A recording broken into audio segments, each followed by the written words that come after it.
It's quite a late video response, but I thought I would do it nonetheless. I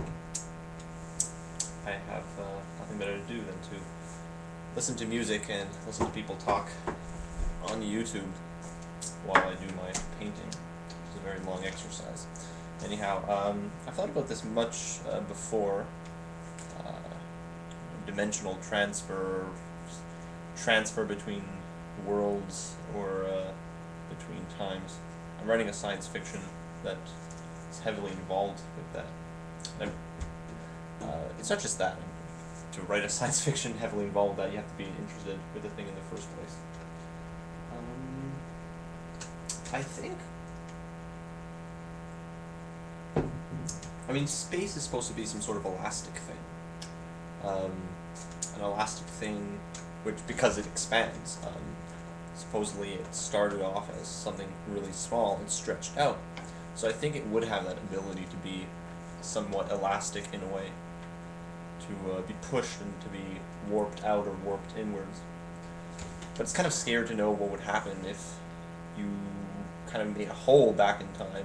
I mean, maybe the entire world would go with it and would seep into the past or to into whatever other world you were going to.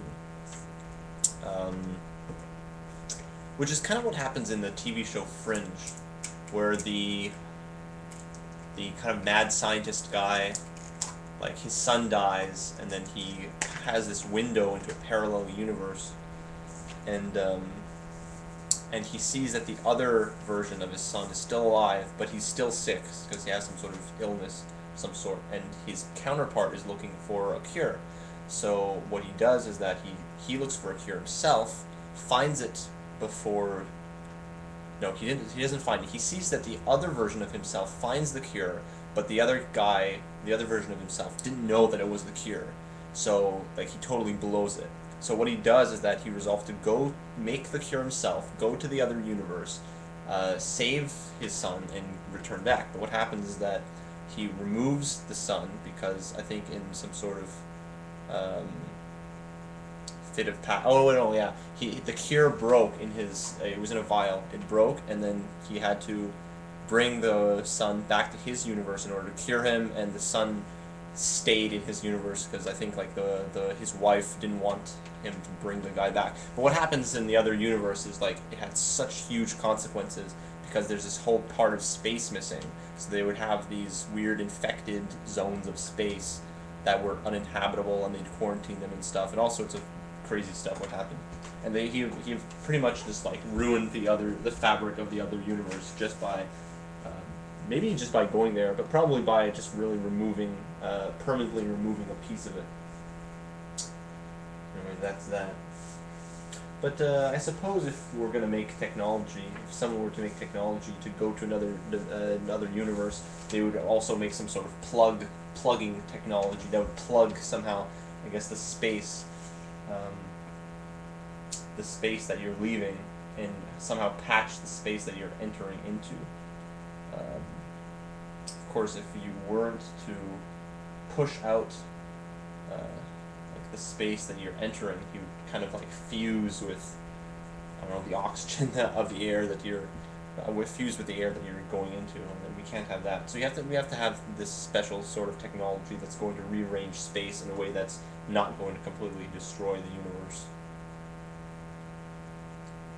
If you arrived, I guess, and you pushed...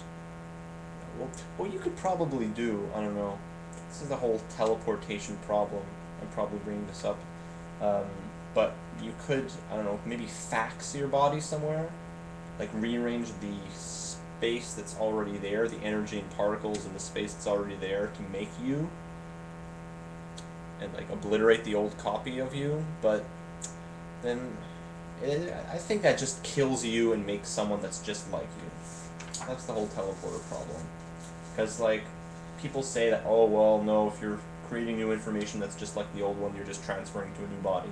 But that's not true, because what you could do is that you can create a copy of yourself with the teleportation, that kind of teleportation method, that recreation and destruction method.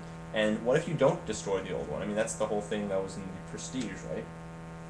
And, like, you're alive and a copy of you is alive. So someone's getting killed if you obliterate the old copy. And, you know, it's either you or the fake one.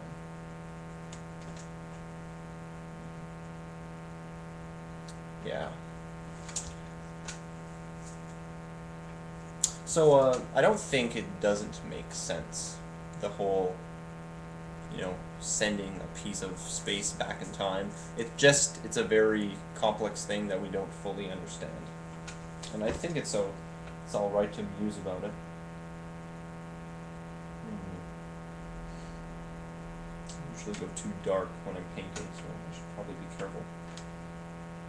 I'm painting for well, I'm in an illustration program, so what I'm doing is I'm doing an ad, and the concept is for laser eye surgery, and it's a picture of Jesus in a doctor's suit laying hands on, I guess, a blind patient. It's a parody of an existing painting, Jesus healing a blind man, so-and-so. The slogan was, I was blind but now I see, but the teacher thinks it should be something more like, you won't believe your eyes, or something like that.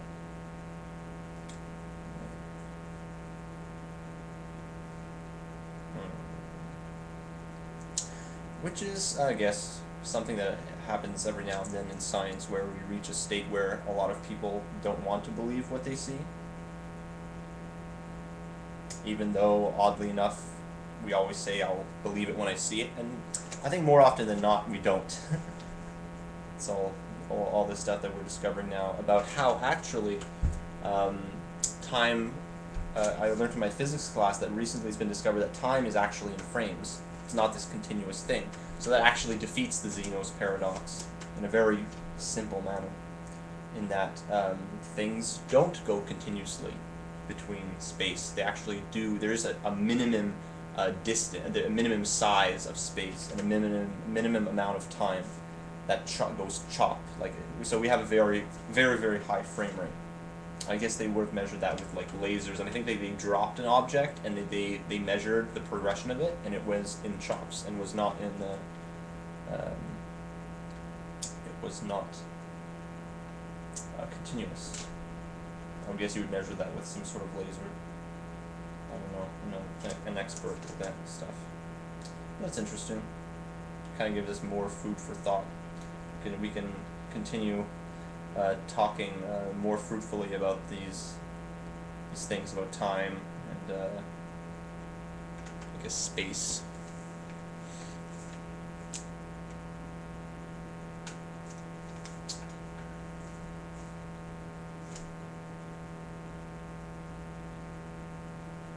So what would happen if you sent back instructions from time? Well, it all depends. It depends. Is the universe smart or is it stupid? Does the universe have this kind of management system? A lot of people, I think, assume that if you send something back in time and it allows for changes in the future, then your instructions will have never been sent back in time in the first place, or the instructions will continue to transform because the future is transforming. That only makes sense if the universe is smart, if it's intelligent, if it says, oh, well, the future's changed, so I must modify this document in the past. Which, you know, isn't necessarily the case. I mean, what could happen is that you send something back in time, and that's that. The matter is there, it's placed there. The universe doesn't know that it's from the future, it's just there now. So it stays there no matter how much the future changes. Whatever was in the past is there. It means it's this dumb matter. It doesn't think. It's not intelligent enough to say that, oh, well, this is from the future, so I must correct the past, and because there's going to be this loop. You know, it could just be that the matter is there and the future is going to change. And that's it. Like, you pretty much erase the future, and then you have this thing that's in the past, that's it. And then the future creates itself, rather than having this weird loop. Which, I don't know, maybe the universe is intelligent. Maybe it does do that. I mean, there's this whole thing with quantum particles acting differently when they're being recorded. So, I don't know. I think I'll stop the video there.